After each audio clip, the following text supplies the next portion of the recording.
ठहरो धृतराष्ट्र।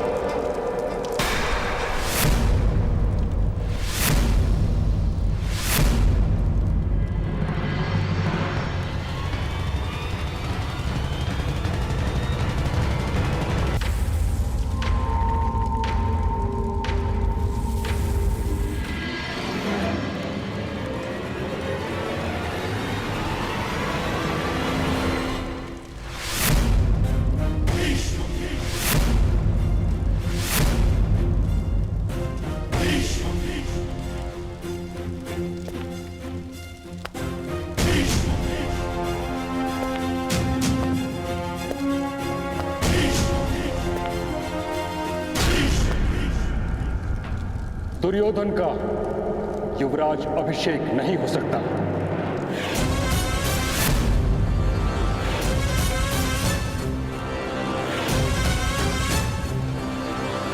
महाराज पांडु का ज्येष्ठ पुत्र युधिष्ठिर अभी जीवित है। हाँ? किंतु महाराज, जो यज्ञ आरंभ हो गया है उसे रोकने का क्या अर्थ है महाराज? इस यज्ञ को आरंभ करने का अधिकार नहीं था तुम्हें धृतराष्ट्र।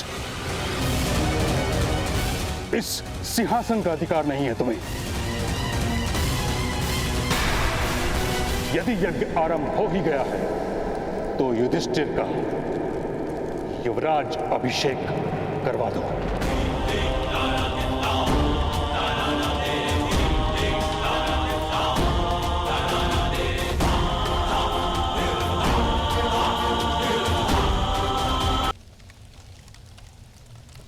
किंतु महाराज, आपके अनुज की मृत्यु के पश्चात आप ही तो कुरुवंश के सम्राट हैं महाराज। प्राण प्रतिष्ठा के बिना तो मंदिर की मूर्ति भी भगवान का रूप नहीं लेती धृतराष्ट्र। बिना राज्य अभिषेक के तुम किस प्रकार राजा बन गए? पिताश्री, विचार नहीं, अभिषेक कीजिए मेरा। धृतराष्ट्र, ऐसा अनाचार करोगे तो मुझे बल का प्रयोग करना होगा।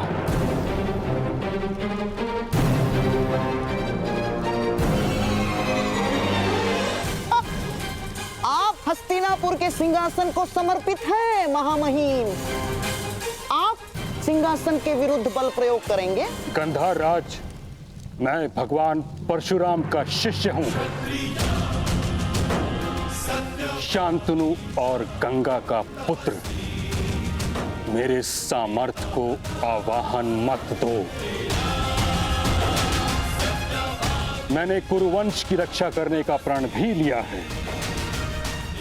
मैं अन्याय नहीं होने दूंगा।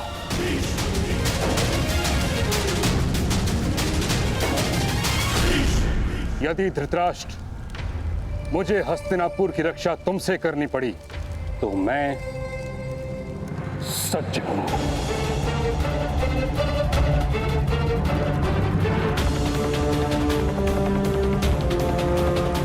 निर्णय लो धृतराष्ट्र।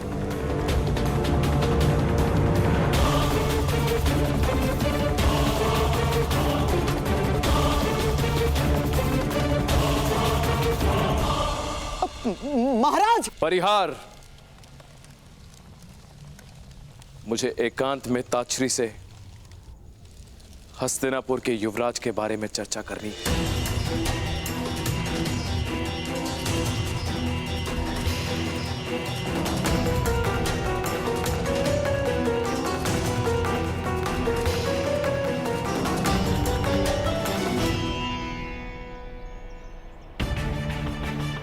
कर्ण, तुम्हारे पिता से मैं अनुमति ले लूंगी। अधिरथ,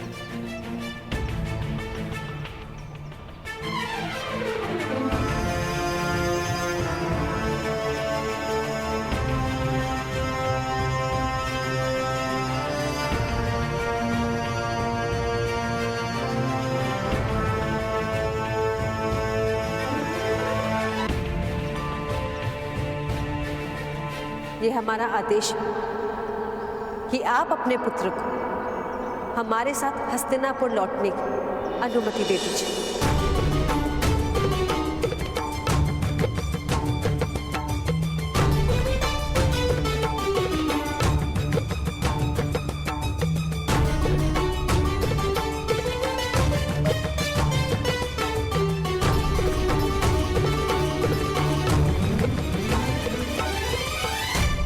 अवश्य महारानी।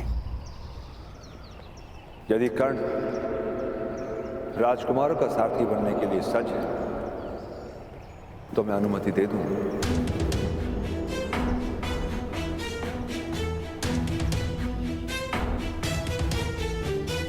मेरे रथ में बैठे राजकुमार बार बार रथ से गिर जाते हैं पिताश्री, आपने देखा है।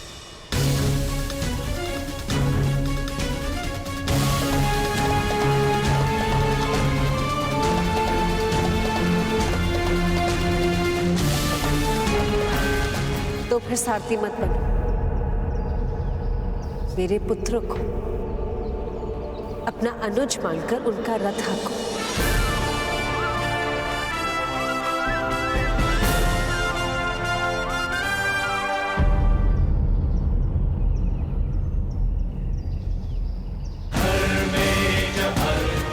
मुझे विश्वास है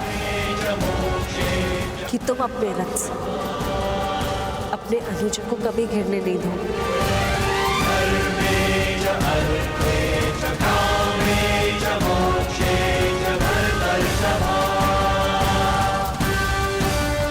वसंत उत्सव के दिन मैं तुम्हारे रथ में प्रवास करूंगा और स्वयं तुम्हारी परीक्षा लूंगा। अवश्य वसंत पंचमी के दिन होने वाली परीक्षा मेरे और महामहिम के भाग्य में लिखी है और उस हेतु हस्तिनापुर लौटना अनिवार्य है। राजकुमारों में एक सूत का अनुज बनने की क्षमता कदाचित ना हो,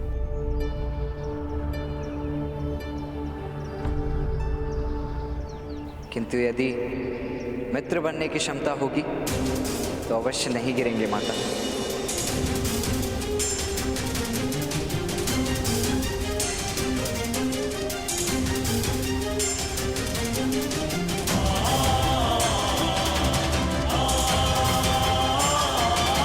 महारानी,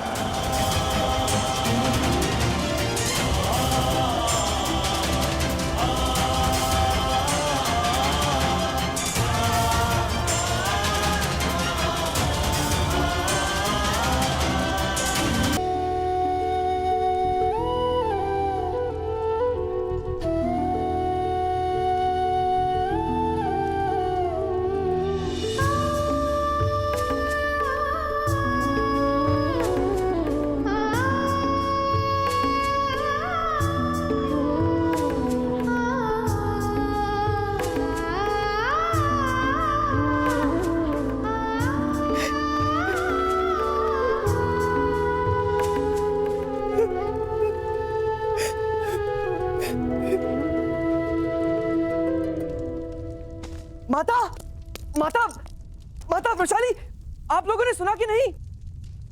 भ्राताश्री लौट कर आ रहे हैं। क्या कर्ण लौट कर आ रहा है? किंतु ये किस प्रकार संभव है? कर्ण तो सदा के लिए हस्तिनापुर का त्याग करके वन में वास करने चला गया था।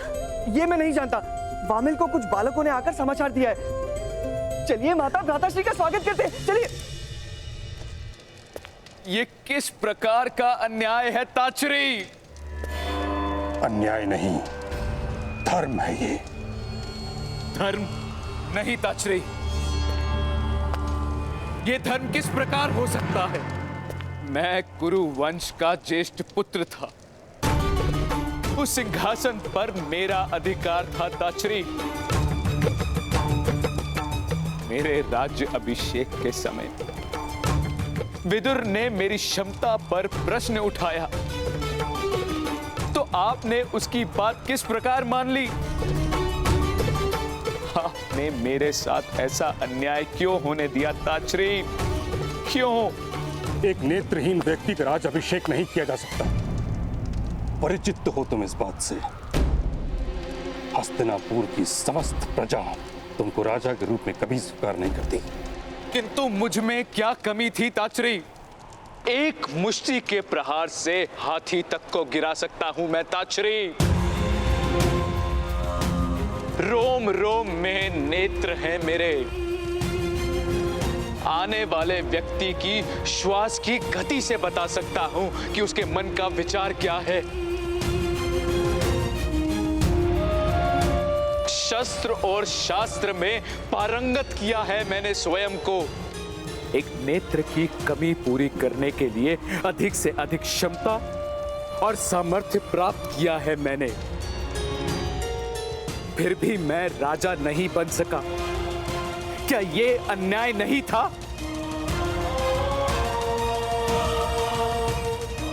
चंदन का काष्ठ सर्वोत्तम होता है, किंतु यज्ञ में तो समिधा ही डाला जाता है। तुम्हें राजा बनने का अधिकार नहीं था। यही धर्म का विधान और परंपरा की मर्यादा है। मैंने अपने सारे स्वप्न अपने पुत्र के जीवन में स्थापित किए हैं ताचरी।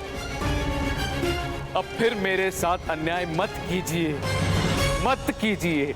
किंतु युधिष्ठिर ज्येष्ठ कुरुवंशी है, ये सत्य है।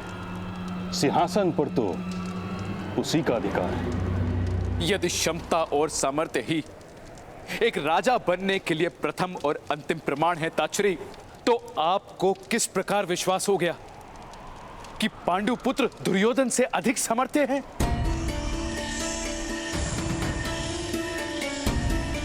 वनों में पले बड़े हैं ताचरी, न समाज का अनुभव है, न गुणों की परीक्षा हुई है। आपने किस प्रकार से विश्वास कर लिया कि पांडु पुत्र युधिष्ठिर ही युवराज बनने के योग्य है? आप अवश्य ही मेरे साथ पक्षपात कर रहे हैं ताचरी। एक बार और मेरे साथ अन्याय कर रहे हैं आप। क्षमता और सामर्थ्य का प्रमाण तो दुर्योधन ने भी नहीं दिया। धृतराष्ट्र,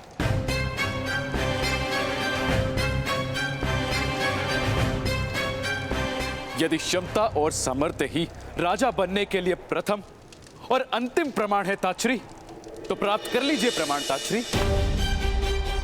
करवा लीजिए दोनों राजकुमारों के बीच प्रतिस्पर्धा, फिर निर्णय होगा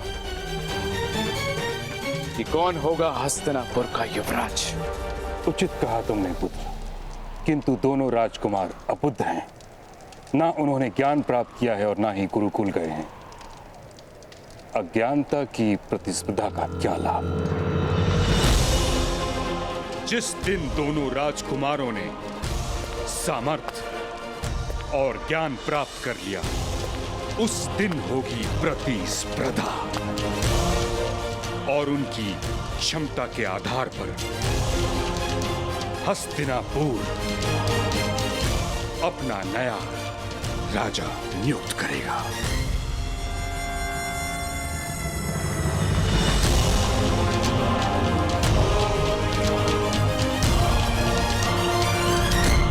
पुत्र, अब चलकर पांडु पुत्रों का हृदय से स्वागत करो। तुम्हारे प्रिय अनुज के पुत्र हैं वो।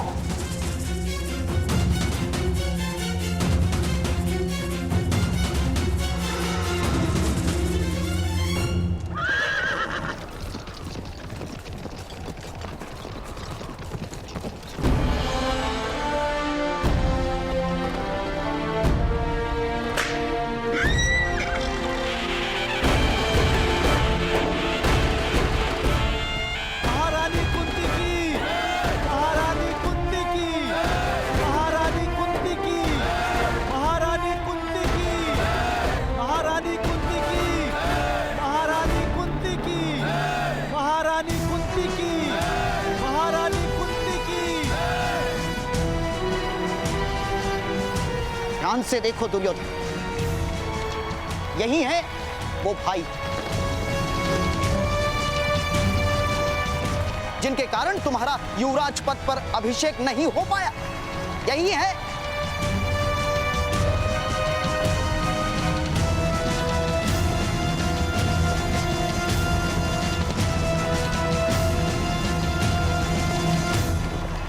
महारानी कुंती की, महारानी कुंती की, महारानी कुंती की, महारानी कुंती की। असंभव, जलती हुई लकड़ी पर बेल नहीं चढ़ती। कर्ण का हृदय क्षत्रियों के व्यवहार से जल रहा है। वो हृदय समर्पण कैसे कर सकता है? नहीं, कर्ण किसी क्षत्रिय का सारथी नहीं बन सकता। महारानी कुंती की, महारानी कुंती की, महारानी कुंती की। पुत्र, शत्रु से बड़ा शिक्षक कोई नहीं होता। शत्रु की शक्ति का निरीक्षण करो। तुम्हारा शत्रु तुम्हें स्वयं ही पराजय का मार्ग दिखाएगा। और ये भाई तुम्हारे शत्रु है। ये सदैव तुम्हारे साथ अन्याय ही करेंगे पुत्र।